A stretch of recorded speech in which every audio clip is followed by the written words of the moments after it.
Good afternoon, everybody. This is Tracy Martin. I'm going to do my very best today.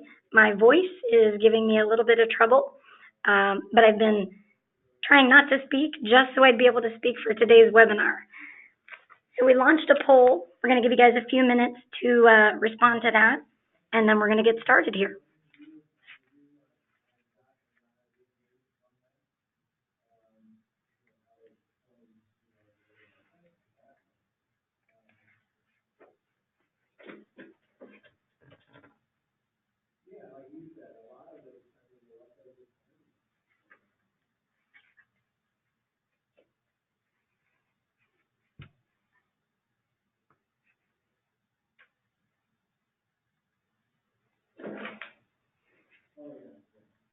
Okay, very good. Well, welcome. So today we're talking about the CSR. CSR drives the ship and the 4 things that they need to be doing. This is one of the most important roles in the company, and often it's one of the roles that gets overlooked. Today we have Ken Summers and then myself, Tracy Martin. Ken, go ahead and jump in. My voice is going to take a little break. Tell me a little bit about yourself. Thanks, Tracy. Yeah, you are a little bit on the squeaky side there compared to what you normally sound like. So anyways, we'll do our best to help you through this webinar. Thanks for joining with us. And I want to say a quick thank you to everybody else who came on board as well. Thank you for taking time out of your day. My name again is Ken Summers, and I'm a trainer with Comfort Institute. If you've ever been to any of our classes, our regional classes, or some of the ones we do in Dayton, I've been the instructor for those. I've been with Comfort Institute for, well, since the beginning of it, 1998, and prior to that, worked with a company called RetroTech. Our focus has been highly on home performance, home and duct performance education for both contractors and homeowners. So that's what I play as my role in the industry, or role at Comfort Institute here. But I also work with contractors one-on-one to help them increase growth in their business and to do a better job for their clients. So that's what I do with CI. All right, very good. A little bit about myself. I've been working with contractors for over 40 years. I come from a family of contractors. My father is, my sister is, and I've always worked in a contractor marketing role. Love what I do. I get to work with Comfort Institute members all over the network, all over the country, and it's something I'm very passionate about, and I look forward to getting to know everyone on this call a little bit better. But let's dive into the topic for today. So Ken, why is this topic so important? Well, I think you kind of brought up at the very beginning here that, this is the first impression that's being made by the company. And many times I think that the call coming in gets ignored. It's kind of like put aside. We don't really handle it well. But if you really take a look at this incoming call, you have to understand what it's doing for you. It's getting you an appointment to go out to a home and turn that into a sale. I think a lot of times we forget that nothing happens in our industry until we make a sale. And the only place we really can do it, for the most part, is in the home. I read an article a couple of years ago that explained about the length of time that it takes to get a customer and gain a good relationship. And they say it can take up to months to do so, but yet it can only take seconds to mess that up and to lose that great relationship. So what we got to do is we got to make sure that the incoming call is handled properly, because if it messes up on the front end, we may lose a client, or we may lose a client that we have potential for in the future. So for me, this is the most important thing that has to start at the HVAC business. So let's go ahead and acknowledge what the CSR is actually doing out there. And unfortunately, in a lot of companies, look, we have companies on here that may have, a couple of people that work in the office, or we may have 4 to 6 people, even greater out there. Not every company is going to be exactly the same. But the first thing is, what we find out, a lot of people in a business are wearing multi-hats. And that is something that I do understand, but it's also something we need to work on. So what your role is, okay, is a person that can maybe answer the phone, will help do something else in the business, maybe even have to run parts out to a company.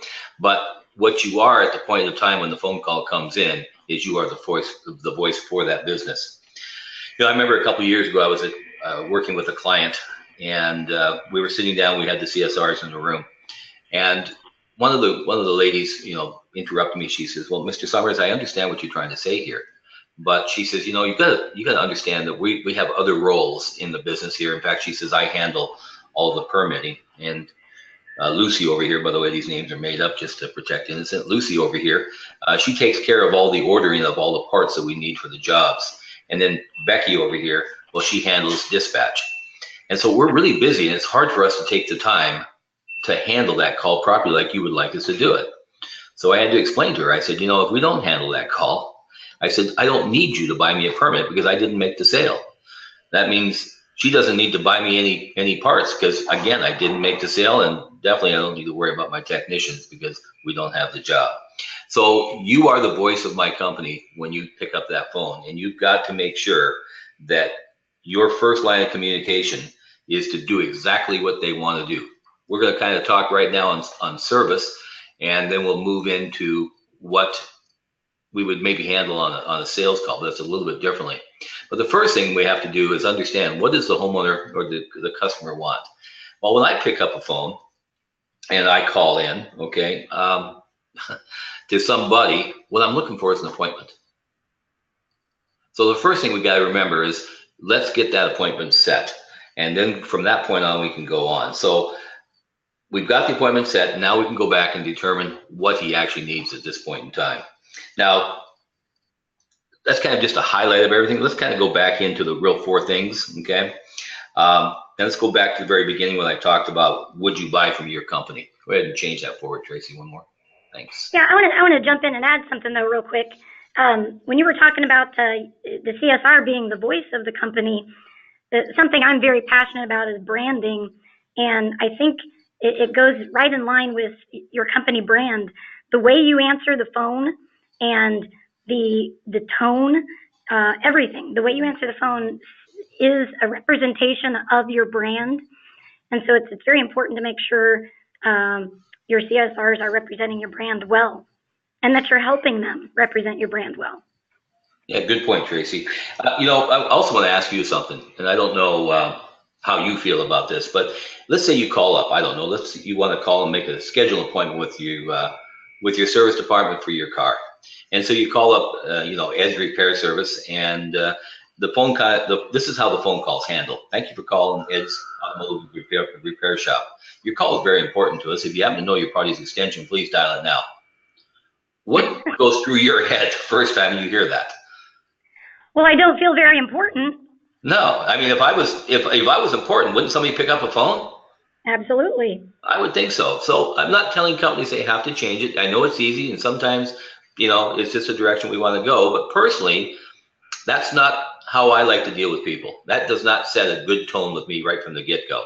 And possibly I could actually hang up. There's lots of repair shops in town. Well, there's lots of HVAC companies. I don't know if you have the ability in your company to do this, but some of you have some probably good software that helps you track and helps you record your incoming calls. And in that incoming call software, you can see how many times a call comes in, it doesn't get answered, it gets hung up. And if you don't know how to look for it, you need to go find that, call your support, and take a look at what really is going on. I mean, this is important. How many opportunities are we missing when that call comes in? So there's one aspect. But then the other thing is when it comes in, where does it go? I remember years ago, I had a call into a contractor, and I'll just make up a name here. His name was William Ellington. And when I got the phone, he gave me a cell phone number, but unfortunately it went by pretty quick and I was in an airport. So I had his office number in my phone. So I just called it, and I got that same thing. "Thank you for calling Ellington Heating and Air Conditioning."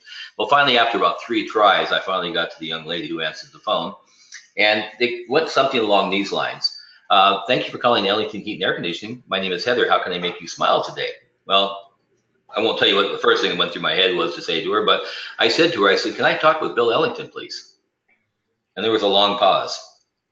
And she comes back to me and she says, "Well, sir," she says, "I have to tell you, we don't have a Bill Ellington working for this company." And I said, well, I've been working with your company for a number of years now, and I did receive a call from Bill Ellington, and he asked me to call his cell phone, but this is the number that I have for your business. And again, she says to me, but sir, we don't have a Bill Ellington. You must be thinking of another Ellington Heat and Air Conditioning. And after a little bit of conversation with this girl, I finally looked at it and I said, well, let me ask you a different way. When you get a paycheck, whose name is on the paycheck? And kind of with an indignant little bit of an attitude, she says, that's a Mr. William Ellington.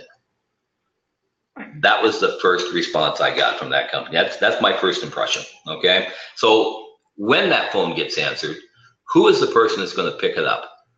Do they know where to transfer? Do they know the names of people in their business? This is not the first time I've had it happen, but it's just one case that explains on what can happen in your company. Again, I encourage you to go back and find out how those calls are being answered. Tracy, do you have anything you want to add to that? Yeah, nope. I think I'm gonna save my voice for the next part here. Okay. Then go ahead and click on forward there. All right. So we're talking about the first thing a CSR should do, and Ken mentioned setting the tone and asking yourself that question: would you buy from you? Another part of setting the tone is listen. I've heard the phrase, God gave us 2 ears and 1 mouth for a reason.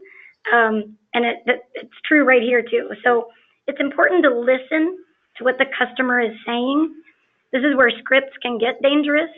Don't be so robotic with a script, for example, that you're not actually listening and in tune with what the customer is saying. And this is the opportunity for you to show empathy.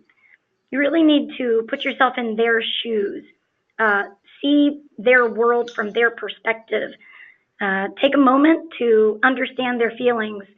When it's hot outside and you've got people calling and it's the 50th call of the day, somebody complaining about being hot, you need to act like it's the first time you've heard it.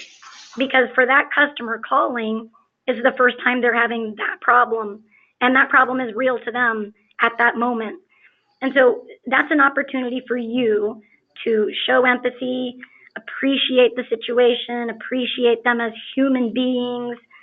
You can sprinkle in some humor. You want to be careful.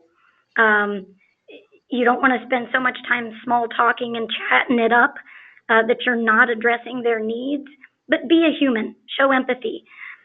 This is where you can use phrases like, wow, I can really understand that, Ken. That must be really frustrating. Let's see what we can do to fix that issue for you, right? Ken, I know you probably have some great tips to add here. You want to chime in?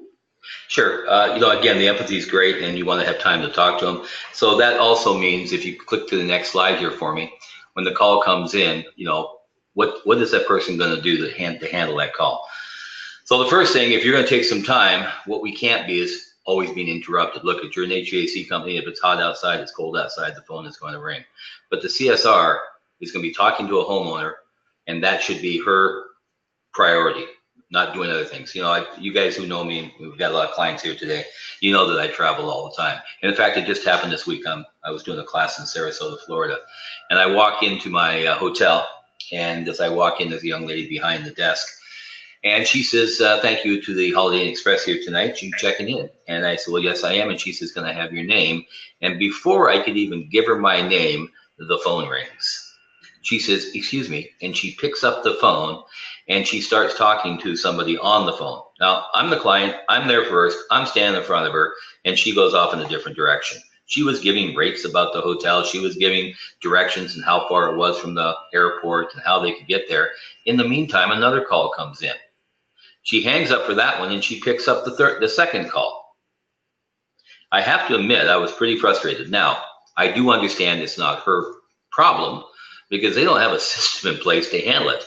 I mean, you got somebody standing at the desk and she's the only person in the entire hotel right now that's on the payroll. She has to do all those different jobs. So what happens at your company? Does that person who takes that phone call and who wants to show empathy, wants to give a good impression, do they have the time? Can they talk to somebody without being interrupted? That is just something that can drive me crazy. And I'm sure that many of you have the same problem in different industries. yet we many times have to do it in our company. So do you have a system in place? Do you have a company policy that can help out when the phone call comes in? That's why I like having somebody up front that can pick up the phone and can direct it to where they want to go. Her job is to answer. The rest of them are going to be picking up the phone and helping your clients as it calls in. Yeah, Ken, you know what? If I were in that situation, I'd be pretty PO'd myself. When a customer service rep is attending to my needs, I want to feel like I'm the only person in the world. I don't want interruptions to take them away from my needs. So I bet you handled that probably better than I would have at the hotel. Well, it's not my first rodeo I've gone to, so it happens quite frequently, and I have made comments in the past. But moreover, what I've done is I've maybe sent an email off to corporate to tell them what happened and my experience of it, especially if they're asking me to give them a like a review of the hotel. When I get something like that, I bet you anything, my review is not as good as when it's handled properly. And I can say the same thing about the companies on the phone here. If you don't feel good about you just, you may get the job, but you're just not going to get the best reviews. So I think that's really important on it, that we want to make sure we take care of that person on the phone. The other thing too is once you get them on the phone, you can go ahead and move forward here. You want to qualify the candidate. Now, again, we're going to go through a script on how to handle this properly, but you want to qualify that candidate, that customer on the phone. Is this a client that can pay for this bill? Is he an owner of the house, or is he a renter making a phone call in? If you schedule an appointment and you get your tech out to that house and it seems to be a renter that's going to be there, you got a real big problem. Nobody's going to end up paying for this, so I want to know that. Also, I would like to know whether or not I got the right fit in that for the person going out there. There's many times, and I know a lot of you guys here on the phone do performance contracting with us at Comfort Institute. Is there a chance that the homeowner who calls in really doesn't know what his problem is? He just says, I need service, and because we just take the call and schedule service, we get a tech out there, and the tech goes in, the system's working properly, the thermostat set at 72, the house is 72, and the equipment is running fine. We had the wrong guy in the house. So maybe a little qualification, some simple questions to find out what is going on, because maybe I don't maybe need a tech out there. Maybe it could be the fact that the guy going out should be the guy that's running the aero seal, selling the aero seals or selling home performance or doing duct modifications. That's the guy I should have had to know. If you handle that call coming in right, many times you can catch that and we'll get the right guy out there. So I think that's very important for us to do. Do you have anything to add on that? Yeah, no, we're going to spend quite a few slides here on qualifying the candidate because it is so important. And right. And again, we understand that CSRs are very busy and they don't always have a lot of time to devote to every single call.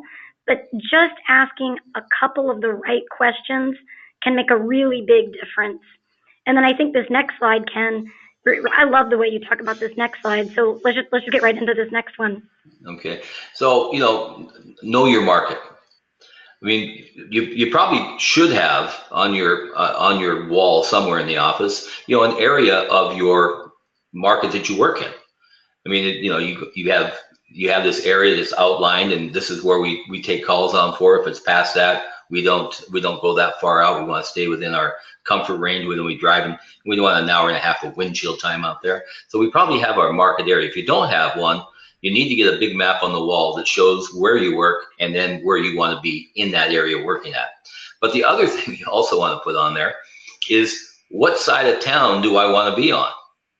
For example, do I want to be walking into or going into an area that is full of multifamily or rental property? If you know where your market is and where that part of town is at, then it makes it a lot easier for the person who's handling that call to be able to handle the schedule. So one of the things, if you look here on the picture there, we've got a couple of different parts of the town. In one area, we've got it on the right-hand side. That area is kind of bolded in pink. All right.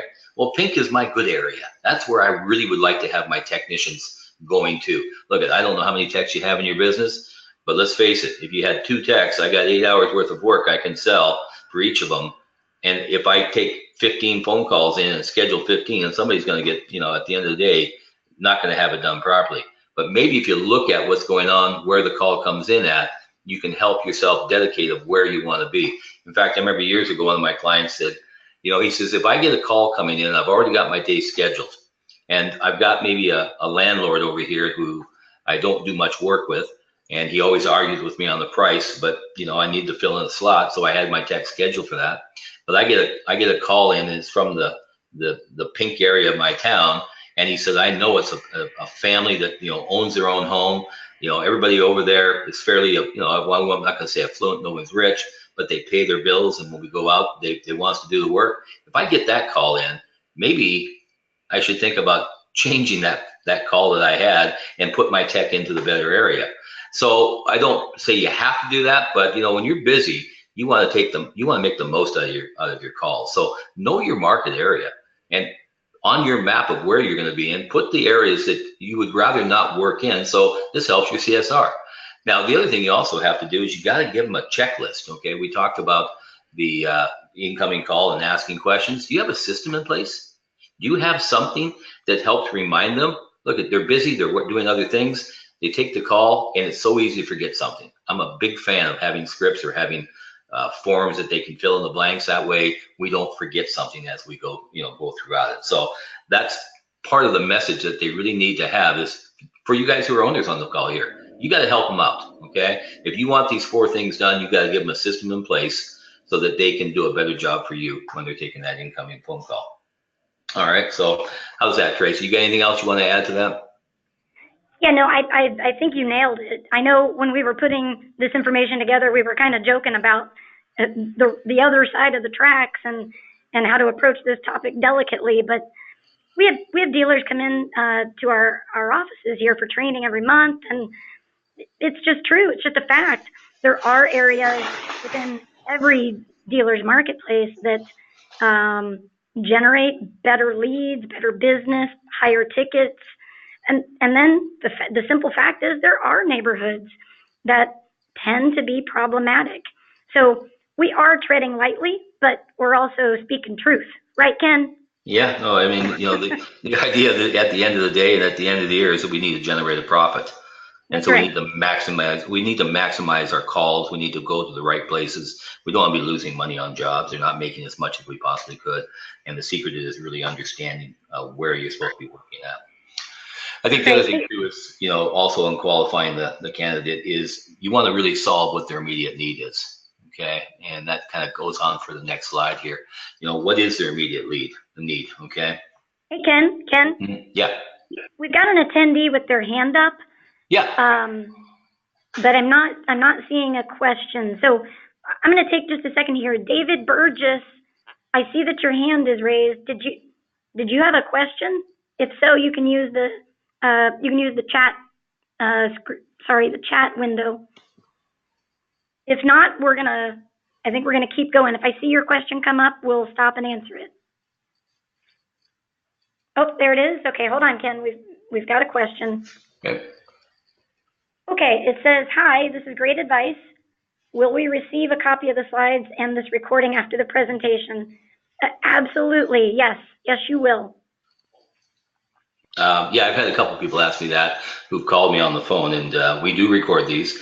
And Tracy will probably send out emails, I assume, to everybody where the location of where this is going to be at. So that way we can have other people watch it later on. Because hey, if you got CSRs today, some of them are still having to work to keep the doors open. So not everybody can be on the phone call.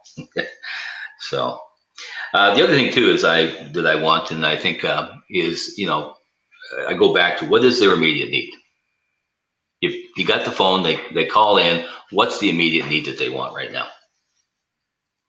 I think personally they want an appointment. So many times we can go off in a different direction. Yes, I want to ask questions, and yes, I want to qualify my candidate, but the first thing they really wanted from me was just to set an appointment. So to me, that is the most important thing that we got to do. Set the appointment, and then from that point on, we can now kind of direct the call. We've done what they've asked us to do. I think then we've earned a little bit of respect and right to take it down the road. Yeah, Ken, and I think this also goes back to the earlier point. Solving their immediate need is also a way of showing empathy. You've heard what they said, you're solving the problem that they have immediately, and then you're diving into your own agenda. And I think that all goes with showing empathy, wouldn't you say? I agree with you. I agree with you 100% on that. So, Trace, maybe what we ought to try to do here is maybe it would be kind of fun, and since we haven't done this in the past before, let's why don't we see if we can maybe show them how we would handle an incoming call. I'll be the client here, and you be the CSR, okay? And let's just see if we can go through here and do a little bit on how we would handle that call at our end at Comfort Institute. That sound good to you? Yep, let's do it. Okay.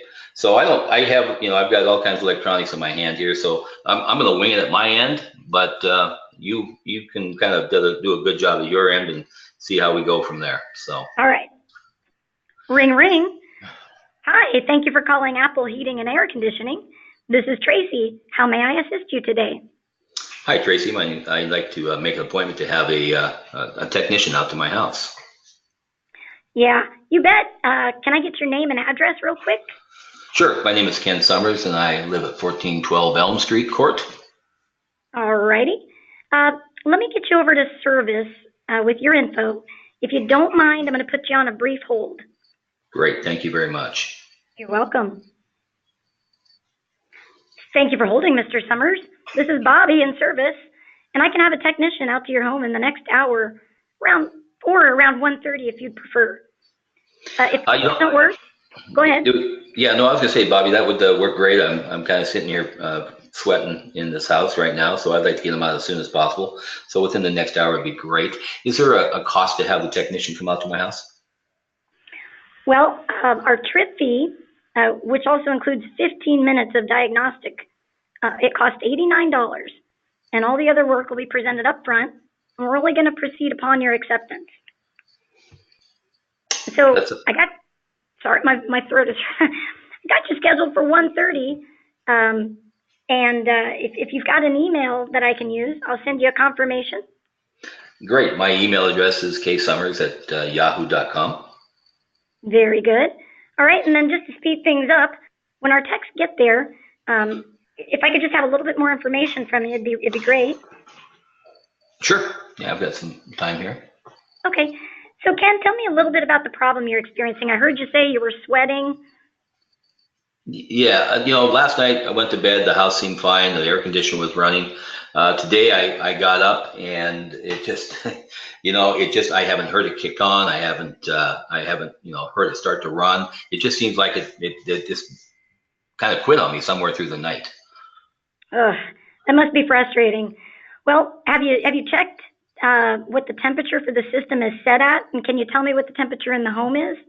Yeah, I actually did go to the thermostat, took a quick look at it. The temperature I always set for is 72. It shows cool on, but the temperature in the house right now on that thermostat is 79. So I think that's probably why I'm so hot. Okay, all right. Well, I'm going to pass this information on to the tech before he arrives at your house. And thanks again for calling. So he'll be there around 1:30. And I just want to remind you, I did send that email confirmation. Is there anything else I can do for you?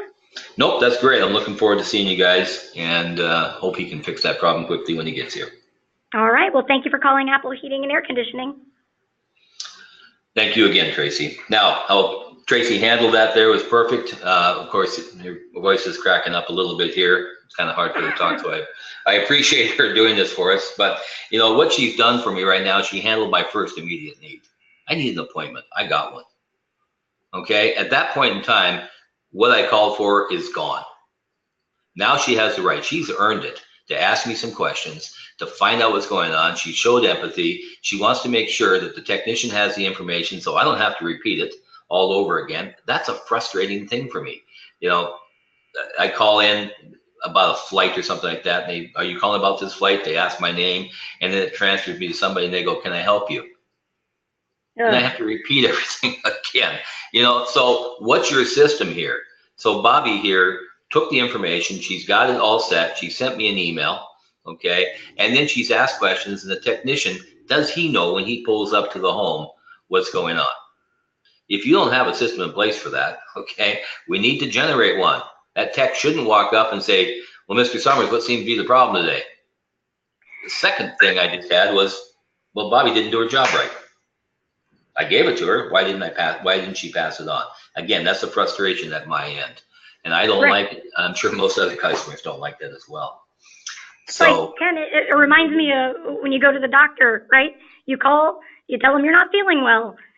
They make note of it. You show up, the nurse takes you to the room. What seems to be the problem today? I'm not feeling well. I lost my voice. The doctor comes in. What seems to be the problem today? Oh my gosh, I got to tell you this 3 different times. Holy cow. Do you guys talk to each other? yeah, I sometimes think they don't, do they? I So know. it's frustrating. Again, put yourself in that situation. Is that something you like? So we've got to get that happening out there. Now, there's one other thing too. Tracy did say that she would send me an email confirmation. Now, I really like the email confirmation being sent. And so what she's done is she's generated it. She has got the information from me of where to send it to, and she sends it out. Now, there's 2 different ways we can do this, okay? Now, my preferred method is to just quickly confirm I've got the appointment and send that email to the person. But at this point in time, I may not know who I'm going to send out. So I've got some time here. He's got a confirmation, and then I send out a second one just as a reminder. But this reminder one is now going to have the name of the technician that I have going to his home. I'd like to have a picture of him in it, and then maybe a small little bio of how long he's been in the industry, how long he's worked for us, and if you get ratings on your text, put down he's a 5-star rated technician. I mean, what this does is just, it shows like you really care, but you're doing a great service for that homeowner. And I'll tell you why, because I had my alarm system in my house. Something happened to it, wasn't working right. And so I called up my alarm company and I scheduled to have a technician out. And unfortunately, they weren't able to do it right away. They had to wait 3 days, but they kind of got me, under a gun there because they're the ones that work on it. But anyway, so I took the appointment. Within about 5 minutes of hanging up, I got an email just as a confirmation that the date had been set, the time had been set, and there would be a technician to my home during that point in time. Now, I sent that on to my wife because I was traveling, wasn't in home, so she knows it's been taken care of. I would say probably 24 to 36 hours later, it's about 12 hours before my appointment, I got another one as a reminder. Now, this one here was a little different. This one just reminded me I have an appointment the next day. And in this one, it had a picture of the gentleman who's going to come to the house. Also, it had a little bio on him, told me how long he had worked for the company, and just gave me a little of information. But the big thing was the picture.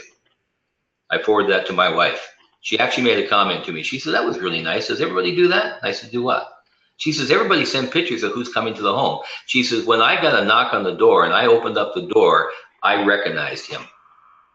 And I felt a lot more comfortable because I knew who was coming into my house at that point in time. Do we do That's that? so important. It's so important, Ken, and I'm seeing many more dealers take this step. But I can tell you, as a representative of the female population, I definitely want to know who's coming to my house. And having that photo ahead of time and the ratings as well to see that I got a good professional guy coming out to my house, that makes me feel so much safer, secure, and it sends a professional image of your company, I think. Sure. And I was just gonna say, I don't think it matters what size you are. I could be a 3-man shop or a 200-man shop. Let's show some professionalism, right? Yeah, definitely. I'd like to do that. So I think that's a real good thing. At this point in time, on a service call, okay, most of the time that we have taken these steps, your CSR is going to be, her job is done. Okay, she's taken the call, she's fielded the information, she sends it on to the tech, we've scheduled the appointment, We send out an email reminder confirmation, and maybe the last thing she'll do is she might send the email reminder from her computer, or maybe go through an automated system with the tech. This is all service related. What about a call though that comes in for HVAC equipment? Do you handle that the same way? What's your thought? Oh, you're asking me? Yeah, what's your thought? Do you handle that the same way? And of course you don't. Okay, what are you going to change a little bit differently here? Well, Ken, I'm sure you're going to tell us. Okay, didn't mean to throw you under the bus there, but anyways, yeah, I'm going to handle. You're right. It is different. But the first part of all the steps, getting the appointment, finding out some questions about the house, okay, is all the same. But at this point in time, if you're a performance-based contractor, maybe it might be a good smart time to introduce performance contracting to the homeowner on the phone.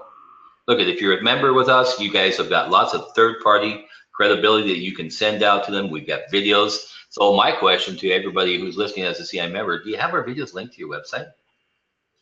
Do you have the third-party credibility, the fact sheets, the brochures, everything we have that talks more outside the box than the box? Do you have that available for your people?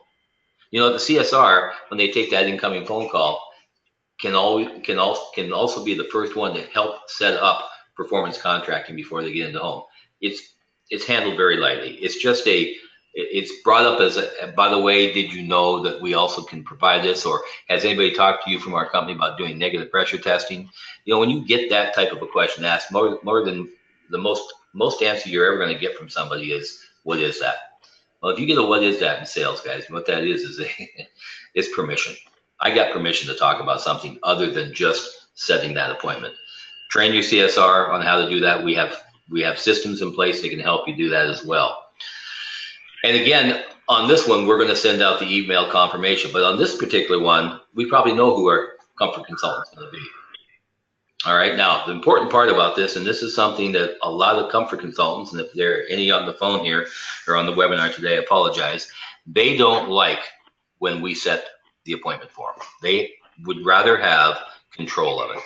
I'm not a fan of that. I'm a fan of setting the appointment because that's what the guy called for. This is poorly handled. The call comes into the office for a sales call, and I get through to all the right people, but then I say, I'd like to get somebody coming out to give me a price to replace my equipment. And the answer is something like this. Well, you bet. Let me get your name and phone number, and I'll have my comfort consultant get back to you as soon as he can. All I wanted was an appointment. You failed. Okay. So for me, just setting the appointment makes it that I got my part handled. I called up, I wanted it, you gave it to me. But at this point in time, it also leads you into questions, asking the homeowner what's going on. You can get a little information for it, and then have that same system in place to where you can hand it over to your comfort consultant. Now, up until the point where you send out the email confirmation, at that point in time, we're going to handle it that way. The reminder one, okay? The reminder email, I think personally should be a phone call. This is the last time that you have the ability to ask any questions and get information from that homeowner. Maybe they did watch the video. Wouldn't that be nice for the technician to know that? Maybe they read the brochure. Maybe they're interested in having something done other than just a free estimate in that home. Your CSR can handle that by just following up. Again, don't push hard. This is not a hard sell type thing. You're just going to remind them, ask them if they had a chance to watch it. If nothing's happened, what you do is you then put that back to the salesman. He'll handle it, but let him know before they get there that they have not done anything other than set the appointment. So that's the difference between an incoming sales call and an incoming service call. Anything you want to add there, Tracy? Yeah, no, I think I'm going to wait. I have a point to make, but I'm going to wait till the end here on the appointment email confirmations. I'll wait for a few slides. Okay, sounds good. So we wrapping it up here. We got 4 things done. We did. We covered our 4 things. But wait, I think there's more. What? I thought I had 4 to talk about. When you talk about bonus. Well, I know. I think we promised them a special bonus number 5. So let's deliver. Man, they should have told me about that one. Okay, well, let's think about this for a second. What should a good bonus going to be here? Hey, I got an idea, Tracy. I got an idea. Okay, do we maximize this service call? Okay. All right. I mean, what are we doing with this service call? We got to go out and change the filter for the guy and walk away? I mean, maybe it came in for maintenance. Who knows? Maybe I got to replace a contractor and walk away. I That's hope not not. a real good. Yeah, that's not a good real use of my service call at this time. Some of you may have come to my class and heard me tell this story, but there's a lot of guys on here that may not have, and I want to bring it up. I normally take my car in to get the oil changed, and I take it to the dealership. I got a good relationship with them. I like the service writer in this company, but this one goes back to my wife's personal car.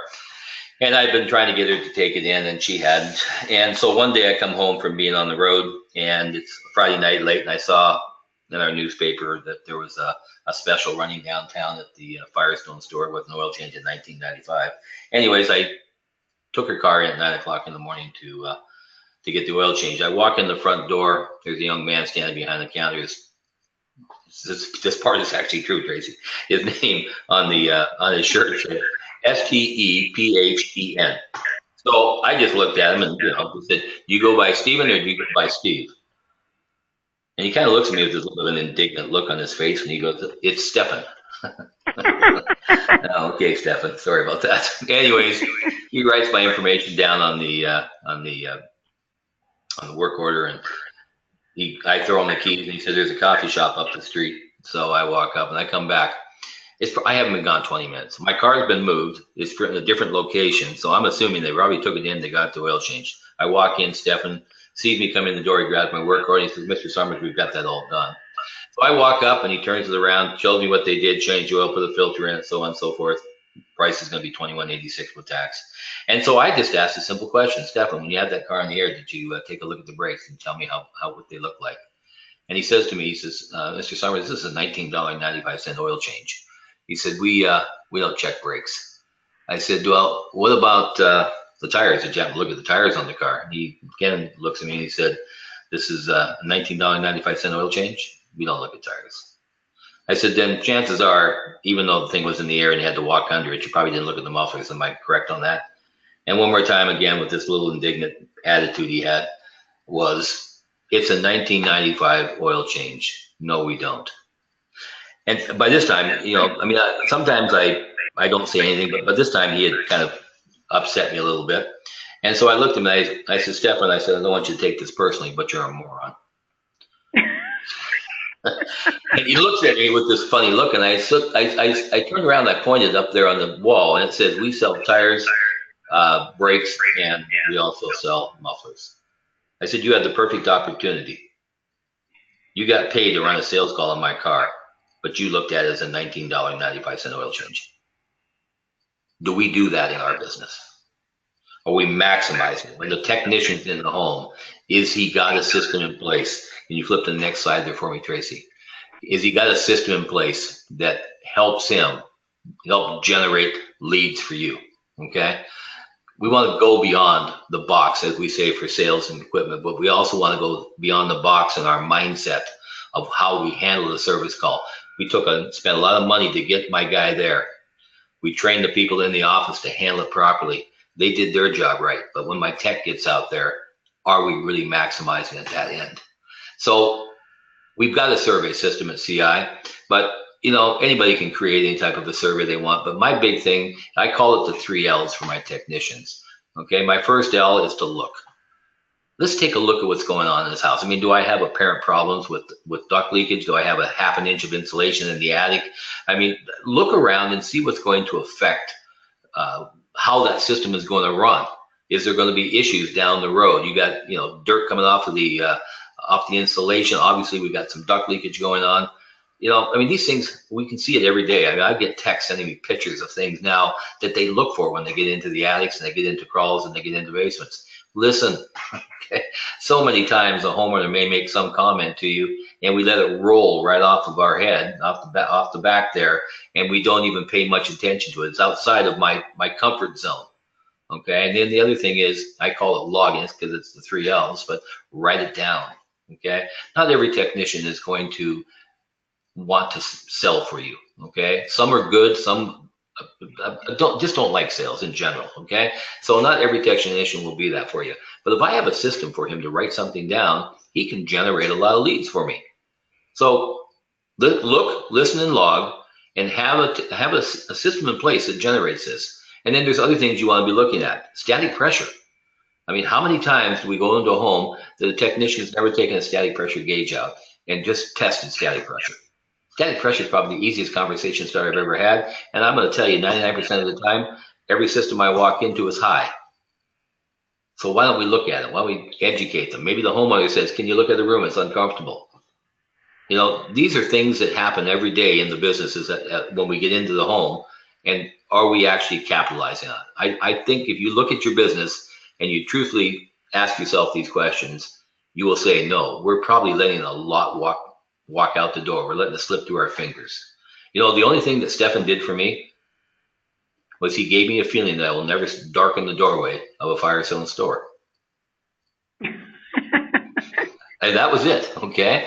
So we got to maximize it. Now, if we have a tech in the field that, look, he's a great tech. He can listen. He can look for things. He'll take pictures for me. But, you know, you put a dollar sign in front of it, he couldn't even tell you his name. All right. But got that guy. All right. What are we going to do with that lead? We got to bring it back.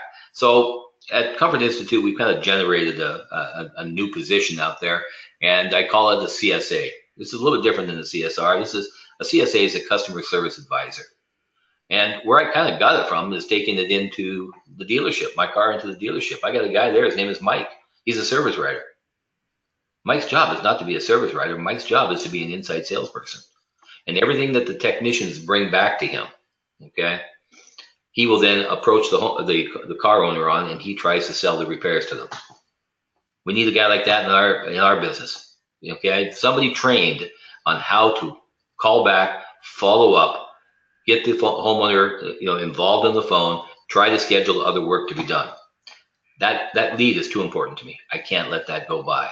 So we're not going to get into it heavy today, but I'm not saying you have to go out and hire people. You know, if you own the business, that might be your new job tomorrow. One more thing you get to add on to it. Or maybe you've got a good CSR who can also put this in for you. So look at doing something along those lines in your business. It's going to greatly improve your bottom line. You want to grow.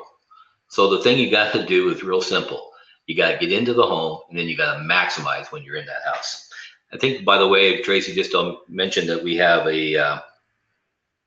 we do have a webinar I did a couple of months ago that's probably online there still that they can take a look at as well if they missed the first one I did. So we spend more time on that in that webinar. Okay.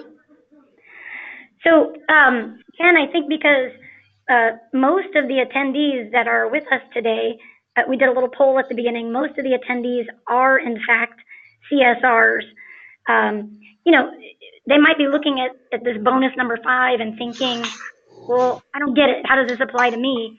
And I think in one way, it goes back to an earlier point that we made, and it's the planting the seeds, setting that appointment and setting up the expectation for that call by asking simple questions like, have you ever had a static pressure test done? Have you ever had a negative pressure test done?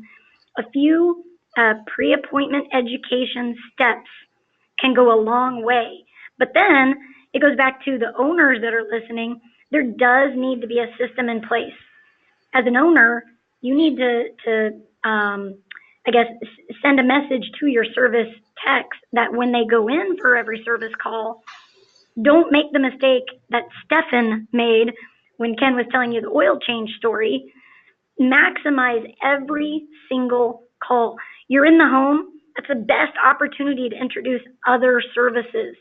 You know there are probably other issues in that home that you can solve.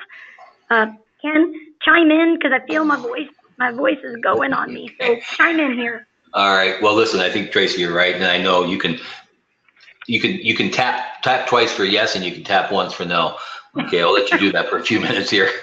But yeah, Tracy and I are thousands of miles apart right now, so we're not sitting in the same room. But you've heard from a lot of our clients in the past, and just recently even on the growth they've had in their business because they started utilizing the CSRs to do their job right, and then they've taken it and maximized the service tech, and that's turned into more sales. I mean, I know one that came off the top of my head that the gentleman just talked with me not too long ago, and he reminded me of when he first met me.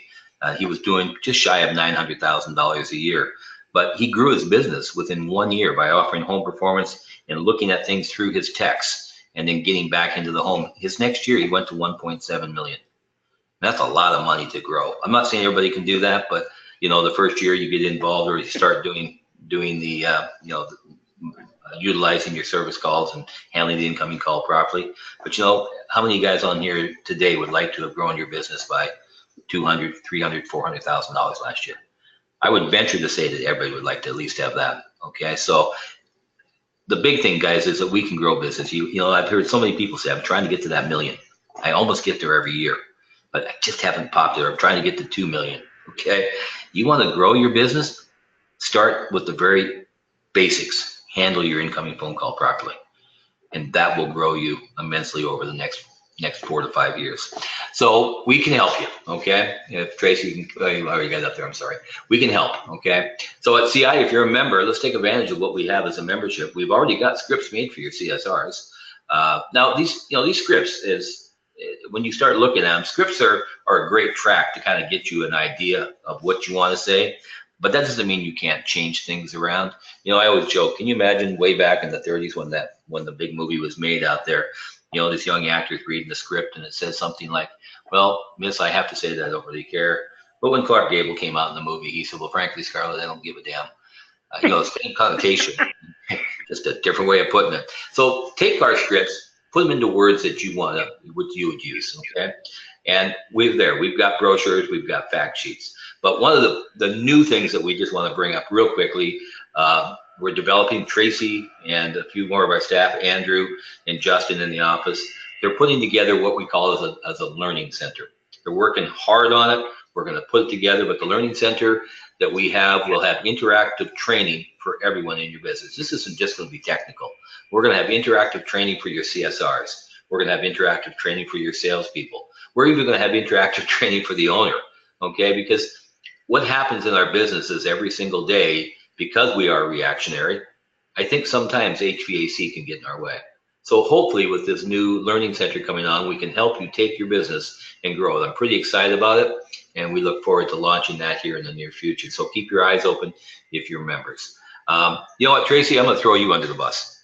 Can I do that? All right. You gave me bonus number 5. I'm going to give you bonus number 6. Okay. So bonus number 6 is everybody who attended the webinar today, each company, okay, not everybody, each company out there, you know what we're going to do for you? We're going to offer to give you a whiteboard video, okay? I think we've got 4 choices that we can put quickly together for you. You can show this from iPads, iPhones. You can use it with your text. Pick one of the videos you want. We'll customize it for you, and we'll get it to your company, and we'll make that happen. Now, the person that's going to make that happen for you, and I can say this now because she can't talk anymore, so she can't say no, is going to be Tracy. So I've got her email address up there for you. Email her, okay? If you want it done quicker, we'll reach out to everybody who was here today and get that for you so that we can get you back out and get your company growing more. In addition to that, if you're interested in more about learning about CI, if you're not a member and you'd like to know more about what we offer, go ahead and email me. My information's up there, ken@ciinfo.org. And bottom line, guys, is we're here to help you all. If you're a member, you've already got it. Let's take advantage of it. If you're new to it and you think this sounds good and you want to get on board with us, send me an email. We'll help you do that as well. So I want to say thank you for attending. Hopefully you learned something here. Hope you liked it all. If you get a rating on this, make sure you put down 5-star, okay? And tell us that you liked it. And if you didn't, put down the reason why. So Tracy, you got anything to add to that? Tap once. That means no. I'm good. But I do want to, yes, I want to thank everybody for joining us as well. And I want to open it up to any guys. I'm probably going to have Ken answer most of them because my voice is just running out on me. Boy, it is. I'm sorry to hear that.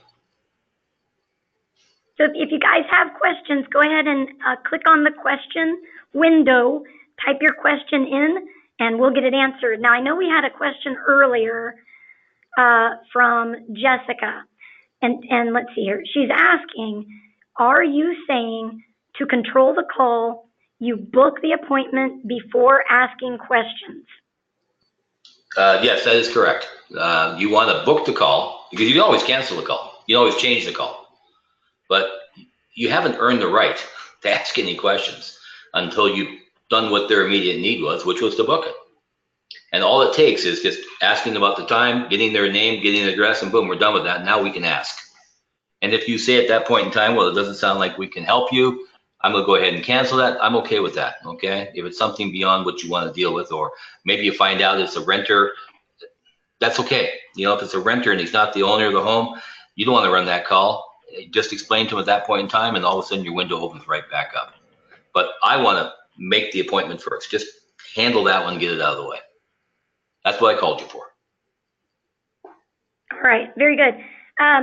Okay, so Amanda, I see your question, and I'm going to take note of that. I'll get in touch with you personally. And then we have a question from Lauren. Let's see here. I couldn't quite hear Ken. Could you reiterate what is the customizable video we've been offered? So Ken, take a minute if you would, explain what our whiteboards are. We have quite a few of them on our Facebook page and our YouTube channel. But if you would, try to paint a picture for everybody, explain what a whiteboard is. Okay, so the one I remember the best over the years is, and I think it was probably one of the first whiteboards that came out. But if you remember the guy standing in front of a big board out there, and he took a pen and he kind of drew a picture of the UPS truck and how all this would happen. The parcel would come to the center goes onto the truck, and then it would end up going to a home. Other than him, everything was just kind of hand drawn. That was the very first one I remember. That's a whiteboard video. Now, the ones we're doing here are not going to have somebody stand in front of it from your company, but we'll customize it so that maybe you want to talk about that you offer duct cleaning in your business. I'll just use that as an option here. And so you want to have a video that maybe you can send to your client if he's on the phone about it, or your technicians can use it in the field. And it basically just talks about how your business can handle the duct cleaning in their home and what it does to help solve dust problems, allergy problems, keeps the equipment clean. But everything's done with somebody just kind of handwriting it on the video. And so it'll draw a picture of your HVAC system. It's more kind of an animated video than it would be somebody talking to a screen like an actor. I guess, does that sound good to you, Tracy? Is that kind of a good way of explaining it? Yeah, it is. And I tell you what I'll do to make it easy for everybody. And I got a question about this as well. At the end of the webinar, I'll make sure that everybody who registered receives a copy of the presentation. And I will also send you an example of a whiteboard that we have published and published on our Facebook page and our YouTube channel, so you guys can get a feel for what they look like. I'll send that to everybody who's on this webinar, okay? Sounds good. All right, and we're getting a question. Can we provide our own pictures with our own uniformed techs performing duct cleaning, etc.? Amanda, absolutely, yes, you can. And I'll get in touch with you personally, and we'll get the format and we'll get that customized for you. Okay, Bill Graham is asking a question. Should service fee be advised before setting the appointment or after appointment has been set? And give reasoning on which method is best. Well, my personal thought on this, okay, and other people may have a difference of opinion on it, but again, somebody called in to set the appointment. And so for me, I'm always going to do that first. That is the first thing I just want to take care of.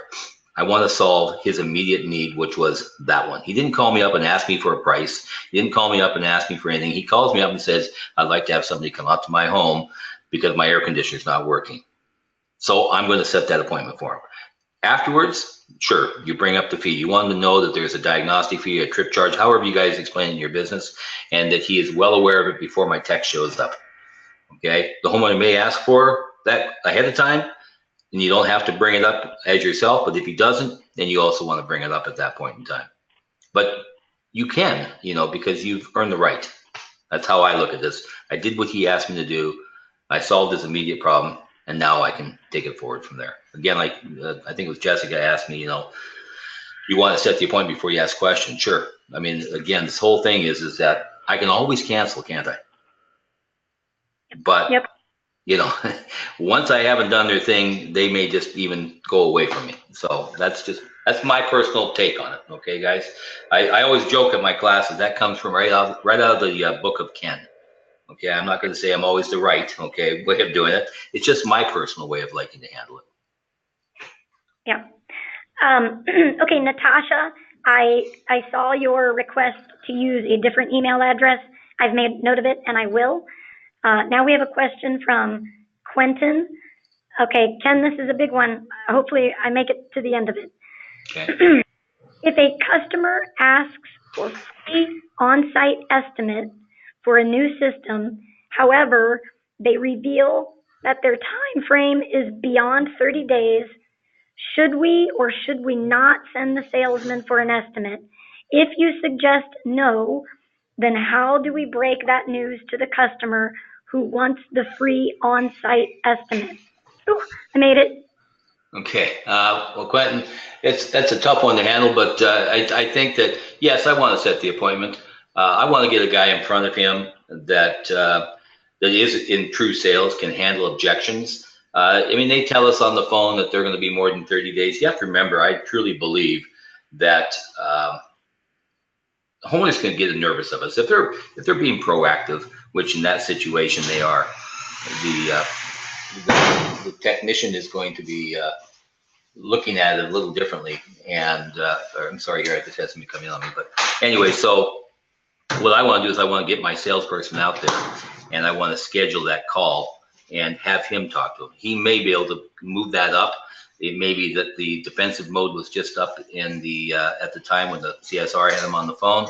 So I would still take that call. I would run that call and see what I could do with it. Look at it. I've sold jobs in the past when I was out selling that were 30 days out further away before they made the decision. So I've always got somebody I can, you know, the big thing here too is that you continually want to follow up.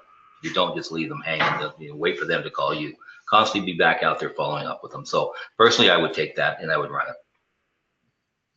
Okay, very good. Thank you, Ken. Ben Kratz, I see your question. I'll follow up with you individually. The answer is yes. All right, Ken, it looks like the questions are starting to slow down. I'll give it one last call for any questions. But of course, this isn't the end, folks. Our contact info is on the screen there. We've got so many different ways we can help you, and we want to. So reach out to Ken if you'd like more info about Comfort Institute, and please reach out to me if you'd like to take advantage of that bonus number 6 that Ken threw out. And Bill Graham, thank you for your time. Thank everybody. We really appreciate it, you guys. Ken, anything else? No, I'm good there, Tracy. Thank you so much. And you need to go take care of that voice. Okay? I do. All right. Thanks again, everyone. We'll talk to you later. All right. Bye-bye. Bye-bye.